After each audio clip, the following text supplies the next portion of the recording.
गहरी सांस ले हो गया काम। जा कितनी शादी में जाता है, पड़ोसियों को भी ले जाता है। चल खड़ी हो, खड़ी खड़ी खड़ी हो गया। चलो अभी आपका नंबर एंट्री दी। चलो अब जा शादी में।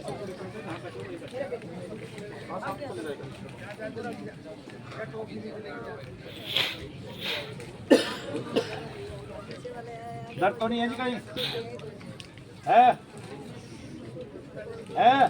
अभी है? ये देखा आपने? इसको देखा था? देखो अब भगवान से प्रार्थना करो, हमारा भोग स्वीकार करो, रोग को खत्म करो। ओम स्वाहा ओम स्वाहा ओम स्वाहा ओम स्वाहा ओम स्वाहा ओम स्वाहा स्वाहा ओम स्वाहा स्वाहा ओम स्वाहा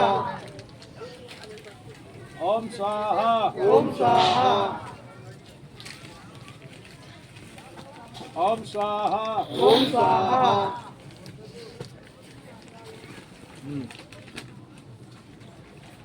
आई खुशबू? अभी ले गहराई तक, वो मत बता मेरे को। अभी आना है, आते रहो कि फ्री हो जाओ। आप देखो दर्द कहाँ है दोनों को? आपको कहाँ है, आपको कहाँ है? एक सेकंड रुक जाओ। आपको उतना ही दर्द है, कम हुआ है? कम हुआ है, बस फिर सारे ठीक हो जाओगे। इससे ये आइडिया लग गया ना। ओम स्वाहा ओम स्वाहा पहली बार आए आप लोग? चौथी बार आए? तो कुछ तो आराम करना चालू हो गया होगा। बस अब साल शुरू हो जाएगा सब। पीछे ओम स्वाहा ओम स्वाहा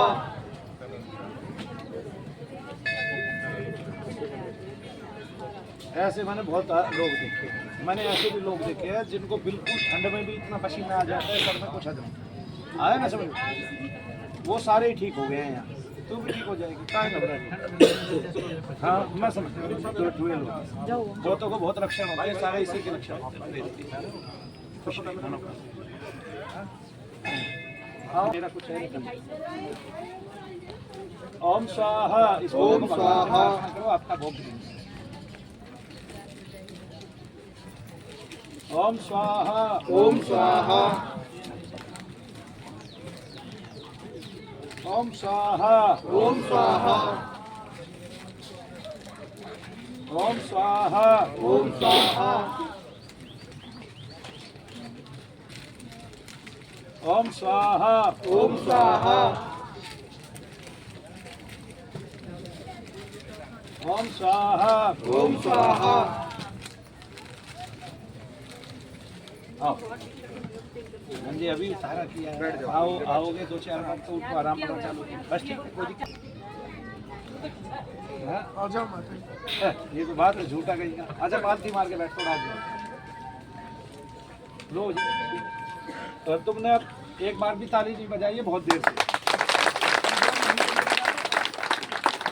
आ गया थोड़ा सा। ओम स्वाहा ओम स्वाहा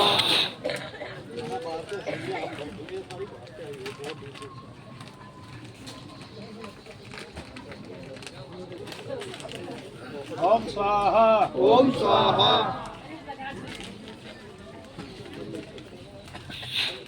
ओम स्वाहा ओम स्वाहा ओम स्वाहा ओम स्वाहा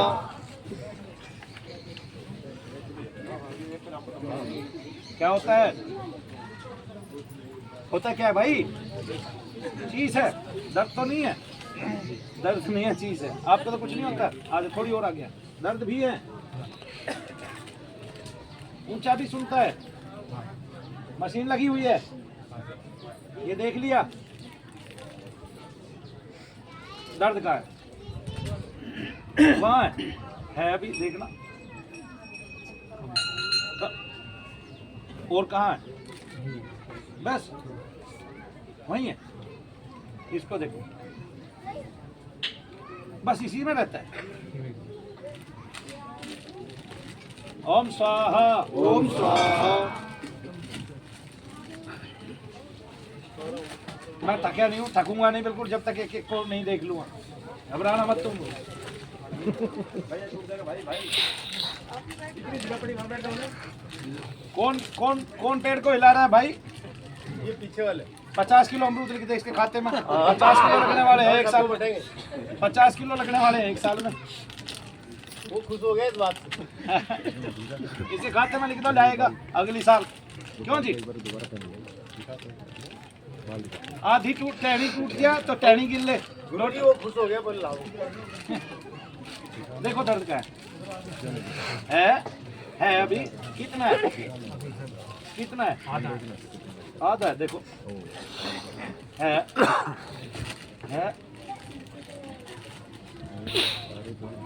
इसको फिर काट। ओम स्वाहा। ओम स्वाहा।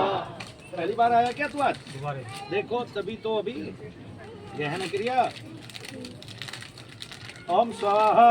ओम स्वाहा। डॉक्टर ने क्या बीमारी बता दी तुझे? क्या बता दिया? एडी में इन्फेक्शन है क्या?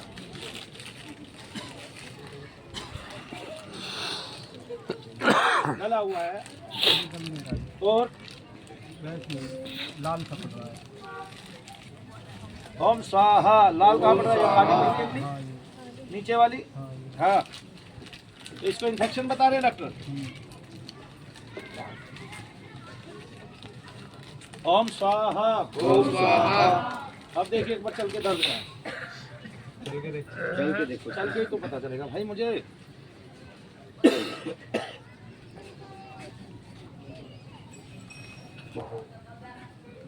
कम हुआ?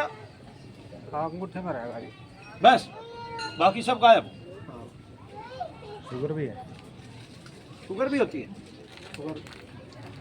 शुगर का ना है जो काम कुछ हो रहा है ये। ओम स्वाहा। ओम स्वाहा। ये कोई पितृ दोष होता है, कई बार तगड़ा तो हो जाता है कि बहुत लंबे समय से किसी पितृ का उद्धार नहीं हो रहा हो तो आपको खाज खुजली फोड़े फुंसी होती है। इसलिए लोगों की खाज खुजली फोड़े फुंसी डॉक्टरों से ठीक नहीं होती है, क्योंकि ये जो है ये स्किन की एलर्जी नहीं है, ये एलर्जी पितृ की एलर्जी है और इसको पित्रोन्माद बोलते हैं, पितृदोष बोलते हैं। ऐसे आदमी को या तो लगातार गंगा के किनारे रहना चाहिए, हर रोज कई कई घंटे नहाना चाहिए, तब आपके शरीर की ऐसी बहुत सारी बीमारियां, बहुत सारी खुजलियां, बहुत सारा वो कड़वापन बिल्कुल खत्म हो जाता है, बिल्कुल चला जाता है। ये बात किसी को नहीं पता है, लेकिन आप आजमा के देख सकते हो। और मैं अब बताने लग रहा हूँ लोगों को, लोग जाने लग रहे हैं और बिल्कुल ठीक हो के वहाँ से आने भी लग रहे हैं। ठीक है ना? तो बहुतों को इतने लाभ लगे हैं। एक आदमी का तो पूरा चेहरा सड़ा हुआ था, वो पूरा चेहरा ठीक हो गया केवल 4 दिन लगातार नहाने से। अब फिर उनको ये बात मिल गई तो अब वो महीने में वहाँ जाते ही जाते हैं, 4 दिन रुक के आते हैं, 4 दिन लगातार नहाते हैं। इससे पितरों को तुरंत शांति मिलती है। पितरों को ठंडा जल, ताज़ा जल चाहिए होता है और वो केवल गंगा जी में मिलता है और जड़ी बूटियों का जल मिलता है वहाँ जड़ी बूटियों का जल क्या है, वहाँ पितरों को शांति क्यों मिलती है? क्योंकि गंगा के किनारे जहाँ से गंगा का उद्गम हुआ है वहाँ से और लास्ट तक बहुत सारी दुनिया भर के ऋषि मुनि महात्मा जाप करते हैं। और जो वायु है, वायु में जो शब्द चलता है वो शब्द जल में भी चलता है। इसलिए जल का जो गुण है, जल का गुण क्या है पता है? जल का गुण है शब्द, स्पर्श, रूप और रस। ये जल के गुण हैं। तो जल अपने गुण को ग्रहण करता है, तो जो शब्द महात्मागण वहाँ बैठ के बोलते हैं उसकी शक्ति उसमें समाहित हो जाती है। इसलिए गंगा जल कभी भी खराब नहीं होता है। ऐसे तो सारे जल जड़ी बूटियों के आते हैं, ऐसे तो सारे जल बह के आते हैं, फिर ऐसी क्या खास बात है कि गंगा जल ही कभी खराब नहीं होता है? गंगा जल इसलिए खराब नहीं होता है कि गंगा जल उस पवित्र भूमि से आता है जहाँ से ऋषि मुनि रोजाना निनाद करते हैं, मुख से जिह्वा से जाप करते हैं और शक्ति उत्पन्न करते हैं। ठीक है ना? लेकिन ये बात मनु भैया के अलावा कौन जानेगा? क्यों? क्योंकि मेरी ही इसमें गहन खोज है, औरों की तो इसमें गहन खोज है ही नहीं। वो जानते ही नहीं है गंगा जल इतना पवित्र कैसे है, हम जानते हैं। ठीक है ना? यानी कि ऐसे भी जो लोग पूरे फोड़े फुंसी से भर गए हैं, वो भी अगर दुखी हो गए हैं और उनका किसी भी तरह रोग नहीं जा रहा, तो पूरा पूरा दिन गंगा जी में डूबे रहे, वही जल पिए, वही रहे और वही पूरा दिन नहाए, 5-5 घंटे, 6-6 घंटे। ठीक है? और वही जल पीते रहे, तो वो देखोगे आप खाज, खुजली, फोड़े फुंसी और कोई बड़ा रोग, बड़ा फोड़ा, बड़ा फुंसी नहीं जा रहा है। हजारों लाखों पट्टियां करा के वो वहां से चला जाएगा, ये मेरा मानना है। क्यों? क्योंकि वो यहाँ से तो जा ही नहीं रहा है। तब किससे जाएगा? तब इसका मतलब वो पितृदोष है, वो उसी उससे जाएगा, यज्ञ से, उसी पूजा से जाएगा, उसी जप से जाएगा, उसी तप से जाएगा, और वैसे गंगा जी के किनारे रह के जाएगा। चलिए